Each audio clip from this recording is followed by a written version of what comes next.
Hello friends, welcome to our channel டீஸ் food and family. இன்றைக்கி நம்ம வீடியோவில் அம்மாஸ் வீக்கெண்ட் ஸ்பெஷல்ஸோட ஃபர்ஸ்ட் எபிசோடில் இருக்கோம். இந்த வாரம் சாட்டர்டே அண்ட் சண்டே சமைச்ச மீன் ஸ்பெஷல் அண்ட் சிக்கன் ஸ்பெஷல் ரெண்டு வீடியோவையும் கம்பைன் பண்ணி இந்த வீடியோவில் கொடுத்துருக்கோம். So Saturday full and full fish வச்சு தான் செஞ்சோம். சித்தப்பா ஊர்லேருந்து வந்திருந்தாங்க. ஸோ ஃப்ரெஷ்ஷாக ஆற்றுல பிடிச்ச மீன் கிடச்சிது அப்படின்னு சொல்லி எடுத்துகிட்டு வந்திருந்தாங்க. ஒரு 8 கிலோ அளவுக்கு லம்பாக எடுத்துகிட்டு வந்திருந்தாங்க. ஸோ அதை தான் ஃபஸ்ட் அம்மா க்ளீன் பண்ணிக்கிட்டாங்க. மொத்தத்தில் 8 கிலோவுமே 2 டைப் எடுத்துகிட்டு வந்திருந்தாங்க. ஒன்று விரால் மீன் அப்படின்னு சொல்லிட்டு அதை குழம்புக்கு ஃபுல் அண்ட் ஃபுல் வச்சுக்கிட்டோம். அடுத்தது ஜிலேபி மீன் ஃபுல் மீனாக ஃப்ரை பண்ணலாம் அப்படின்னு சொல்லிட்டு கிட்ஸ்க்கெல்லாம் கொடுக்கலாம் அப்படின்னு ஃபுல் மீனும் எடுத்துக்கிட்டோம். அதை கட் பண்ணியும் பீசஸாகவும் ஃப்ரை பண்ண எடுத்துக்கிட்டோம். ஸோ ஃபஸ்ட்டு அம்மா ஃப்ரை பண்ணுறதுக்கு மசாலா எல்லாம் போட்டு தடவி மேரினேட் பண்ண வைக்கணும்னு வச்சுட்டாங்க. அடுத்தது மீன் குழம்பு ப்ரிப்ரேஷன் ஸ்டார்ட் பண்ணிட்டாங்க.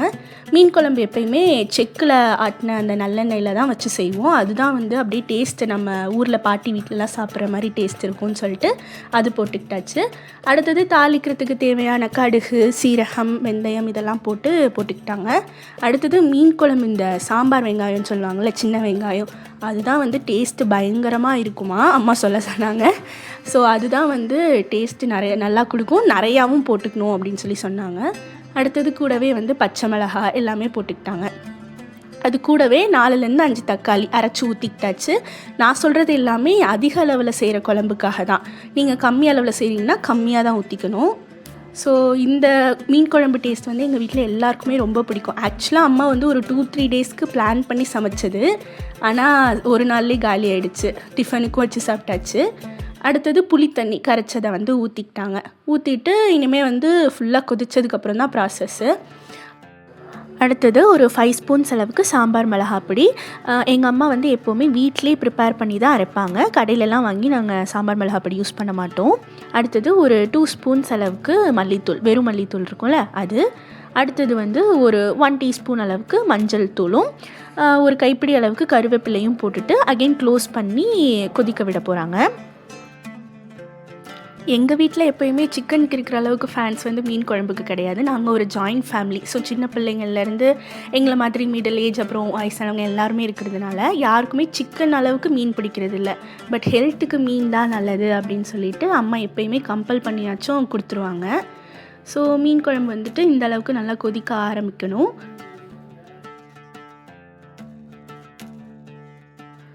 ஸோ மீன் குழம்பு சைடில் கொதிச்சிட்ருக்கும் போதே நம்ம மேரினேட் பண்ணி வச்சுருந்த ஃபிஷ் ஃப்ரைக்குள்ள மீன் நல்லா 1 hour அளவுக்கு ஃப்ரிட்ஜில் செட் பண்ணி வச்சாச்சு.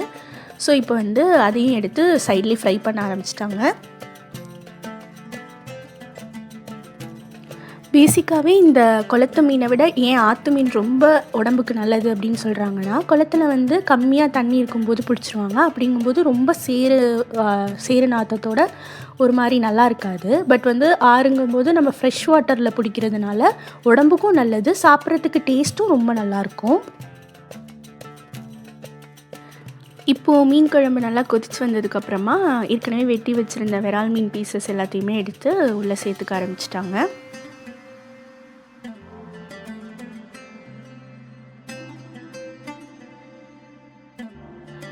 எல்லா பீசஸையும் ஆட் பண்ணி முடிச்சதுக்கப்புறமா அகைன் க்ளோஸ் பண்ணிவிட்டு கொதிக்க விட போகிறாங்க. ஸோ மீன் பீசஸ் நல்லா வேகணும், குழம்பும் நல்லா அந்த பச்சை வாசனையெல்லாம் போய் ஃபுல்லாக கொதித்து எண்ணெய் பிரிஞ்சு வர அளவுக்கு விட்டுறணும்.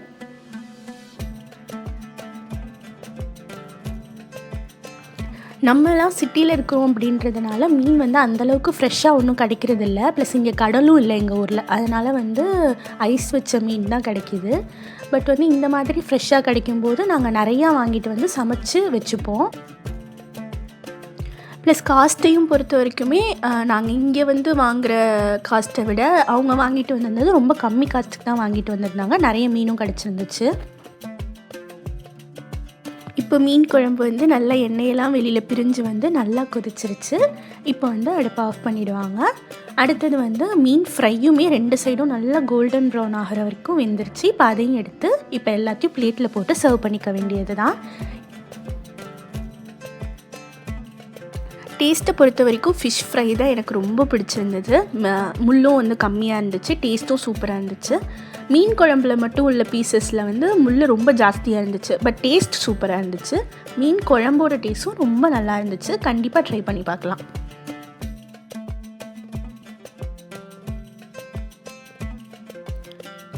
இந்த 3 வாலும் தான் எங்கள் வீட்டு குட்டீஸ்.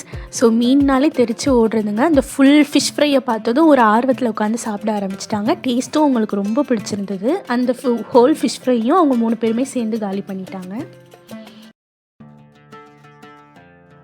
அப்படியே சாட்டர்டேயோட கண்டினியூஷனாக சண்டே நாங்கள் செஞ்ச சிக்கன் ஃபீஸ்ட் என்னென்னு பார்க்கலாம். ஸோ ஃபர்ஸ்ட் வந்து சிக்கன் கிரேவிக்கு அம்மா ரெடி பண்ண ஆரம்பிச்சிட்டாங்க. என்னடா இப்படி வெங்காயம்லாம் போட்டதுக்கப்புறம் காட்டுறோம்னு பார்த்தீங்கன்னா, எங்கள் அம்மா வந்து என்ன செய்யக்கூடாதுன்னு சொல்கிறோமோ அதை தான் ஃபர்ஸ்ட் செய்வாங்க. நான் வீடியோ எடுக்க வரப்போகிறேன், எதுவுமே செய்யாதீங்கன்னு சொன்னதுமே வேகமாக செய்ய ஆரம்பிச்சிட்டாங்க. என்றைக்கும் விட ஃபாஸ்ட்டாக வேறு செய்ய ஆரம்பிச்சிட்டாங்க. ஸோ பாதியிலேருந்து தான் என்னால் கவர் பண்ண முடிஞ்சுது. ஸோ வெங்காயம், இஞ்சி பூண்டு பேஸ்ட்டு, அப்புறம் தாளிப்புக்குள்ளதெல்லாம் போட்டுட்டு, ஸோ இந்த பச்சை கலரில் போடுற பேஸ்ட் என்னென்ன அப்படின்னா மல்லி, புதினா, தக்காளி இது எல்லாத்தையுமே நல்லா அரைச்சிட்டு பேஸ்ட்டாக சேர்த்துக்கிட்டாங்க. அப்படிங்கும்போது அந்த ஃப்ளேவர் வந்து இன்னும் நல்லா அந்த ரைஸோட நல்லா என்ஹான்ஸ் ஆகியிருக்கும்.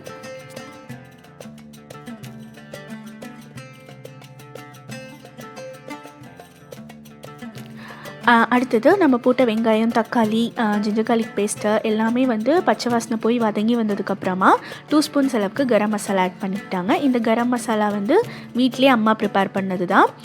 இந்த பட்டை இதெல்லாம் வச்சு அவங்களே ப்ரிப்பேர் பண்ணிப்பாங்க.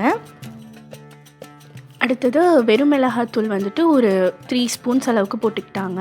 காரம் வந்து கொஞ்சம் அதிகமாகவே தான் எங்கள் வீட்டில் சாப்பிடுவோம், அதனால் அதிகமாக போட்டுக்கிட்டாங்க.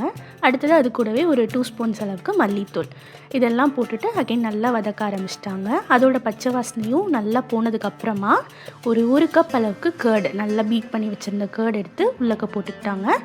அகைன் வந்து நல்லா கிளறி விட்டுட்டே இருக்கும்போது நல்லா எண்ணெய் பிரிஞ்சு கொதித்து வரணும். இப்போது போட்ட மசாலாவோட ராஸ்மெல்லாம் போனதுக்கப்புறம் சிக்கன் பீசஸ் ஆட் பண்ணிக்க வேண்டியதான். எங்கள் அம்மா அந்த 3 லெக் பீஸை ஒரே இதில் ஹோல்ட் பண்ணி வச்சுருக்காங்க. அந்த டிசைனை காட்டுறாங்க, பார்த்துக்கோங்க.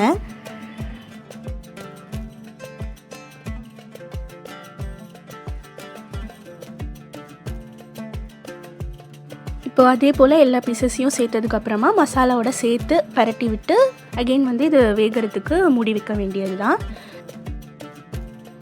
இப்போ இது கூடவே பிரியாணிக்கு தேவையான அளவுக்கு கல்லுப்பும் ஆட் பண்ணிக்கிட்டாங்க. நாங்கள் அன்றைக்கி பிரியாணிக்கு யூஸ் பண்ணது வந்துட்டு பாஸ்மதி ரைஸ் தான். பாஸ்மதி ரைஸ்க்கு காமனாக 1 கப் ரைஸ்க்கு 1.5 கப் அளவுக்கு தண்ணி வைப்பாங்க. ஆனால் நாங்கள் அன்றைக்கி 1 கப்புக்கு 2 கப்ஸ் பிரியாணிக்கு தண்ணி வச்சுக்கிட்டோம். மொத்தம் நாங்கள் எடுத்திருந்தது வந்து 3 கப்ஸ் அளவுக்கு பாஸ்மதி ரைஸு, அதுக்கு 6 கப்ஸ் அளவுக்கு தண்ணி ஊற்றிக்கிட்டாங்க. தண்ணி நிறையா ஊற்றுறாங்களே அதனால வந்து குறைவாக வந்திருக்குமோ அப்படின்னு நினைக்காதீங்க. ஆக்சுவலாக நாங்கள் ஊற்றிருந்த தண்ணிக்கு வந்துட்டு ரைஸ் நல்லா ஃப்ளஃபியாக சாப்பிட்றதுக்கு ரொம்ப நல்லா இருந்துச்சு. ரொம்ப குறைவாகவும் இல்லை, அதே சமயம் கடையில் வாங்குற அளவுக்கு ரொம்ப வெரையாகவும் இல்லை. அடுத்து நம்ம ஊற்றின தண்ணியெல்லாம் கொதித்து வரும்போது மல்லி இலை போட்டு கொதிக்க வச்சுக்கிட்டாங்க. அடுத்தது நம்ம ஊற வச்சுருந்த பாஸ்மதி ரைஸ் 3 கப்ஸ் அளவுக்கு சொன்னேன்ல, ஸோ அந்த ரைஸையுமே உள்ளக்க போட்டு ரைஸ் உடையாமல் பீசஸும் உடையாமல் அப்படியே லைட்டாக பெரட்டி மட்டும் விட்டால் போதும். இந்த ஸ்டேஜில் நல்லா கிண்டிட்டோம் அப்படின்னா ரைஸ் வந்து நீளமாக வராமல் உடஞ்சிரும். இப்போது ரைஸ் வந்து ஓரளவுக்கு ஹாஃப் குக்ட் ஆனதுக்கப்புறம் தம் ஏற்றிட்டு அப்புறம் வந்து சிம் ஆஃப் பண்ணிவிட்டு இறக்கிட வேண்டியது தான். இப்போ தம்பி தான் பிரியாணி உடைக்கிறேன் ஆக்சுவலாக. ஸோ பார்க்கும்போதே நல்லா வெந்திருந்துச்சு ரைஸு. சாப்பிட்றதுக்கு வந்துட்டு ரொம்ப கஷ்டமாலாம் இல்லை, குழந்தைங்க சாப்பிட்ற அளவுக்கு ரொம்ப ஈஸியாகவே இருந்துச்சு. எங்கள் அம்மா செய்கிற எல்லாமே சூப்பராக இருக்கும். அதுவும் பிரியாணிலே எஸ்பெஷலாக அன்றைக்கி செஞ்ச பிரியாணி ரொம்ப டேஸ்ட்டாக இருந்துச்சு. ஆனால் இதே டேஸ்ட்டில் இன்னொரு நாள் செஞ்சு தாங்கம்மா அப்படின்னா எங்கள் அம்மாக்கே அது செய்ய தெரியாது. வேறு ஒரு டேஸ்ட்டில் வேறு கொஞ்சம் மசாலாஸ்லாம் மாற்றி வேறு டேஸ்ட்டில் கொண்டு வருவாங்க. பட் எல்லாமே நல்லா தான் இருக்கும். அன்றைக்கி சண்டே லன்ச் மெனு இது தான். சிக்கன் பிரியாணி, அதுக்கப்புறம் ஜிலேபி மீன் ஃப்ரையு, சிக்கன் கிரேவி, அதுக்கப்புறம் ரைத்தா கொஞ்சம் வச்சுக்கிட்டு பாயில்டு எக்கும் வச்சு அன்றைக்கி லன்ச்சை வந்து நாங்கள் ஜாலியாக சாப்பிட்டோம். ஸோ இந்த அம்மாஸ் வீக்கெண்ட் ஸ்பெஷல் சீரீஸில் அம்மா வந்து ஒவ்வொரு வீக்கெண்டும் ஸ்பெஷலாக செய்யக்கூடிய லன்ச் மெனுவை தான் நான் எடுத்து போட போகிறேன்.